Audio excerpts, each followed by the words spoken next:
Les deux délégations, celles de la Mauritanie et du Sénégal, sont arrivées sur le FPSO, avec à leur tête leur ministre de l'énergie, du pétrole et du gaz.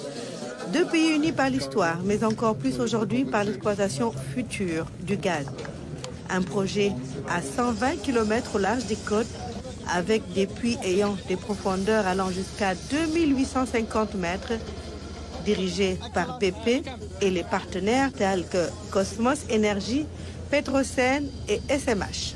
Le potentiel de ce gisement est aussi important. La phase 2 et la phase 3 devraient nous permettre donc d'aller vers ces 10 tonnes qui vont permettre maintenant au Sénégal et à la Mauritanie d'avoir de l'argent sur lequel on peut financer nos budgets. Le projet a pris un peu de retard, mais quand même maintenant on voit le bout de tunnel. Donc nous espérons que d'ici quelques années, la zone West Africa offshore va être une zone gazière de premier ordre sur le marché mondial.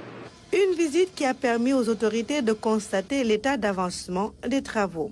Lors de cette visite que nous venons d'effectuer, nous nous sommes rendus compte de l'état d'avancement, mais nous avons aussi constaté l'ampleur du travail qui a été réalisé jusqu'à présent, ainsi que sa complexité. Les deux pays ont, par des accords passés en 2018 et en 2019, retenu d'exploiter ensemble et ensemble de tirer les bénéfices à 50-50 en relation avec l'opérateur sur ce projet. Ce projet positionne, bien entendu, la Mauritanie et le Sénégal dans le quota important des pays producteurs et exportateurs de gaz. Mais il faudra aussi penser, bien entendu, comme on le fait, à l'utilisation domestique de ce gaz-là, qui participera beaucoup à rendre accessible l'accès à l'énergie à un coût abordable et supportable. 2,3 millions de tonnes sont attendues par an sur une durée de 20 ans, un projet qui va permettre de créer un pôle énergétique mondial en Afrique de l'Ouest.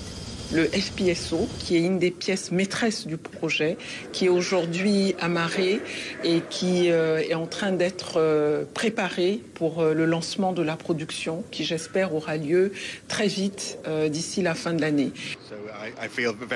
Je suis très content d'assister à cette visite conjointe entre les deux ministres sénégalais et mauritaniens. BP est très fier d'être l'opérateur de ce projet-ci. Aujourd'hui, on est sur le FPSO qui représente un des grands maillons de ce projet.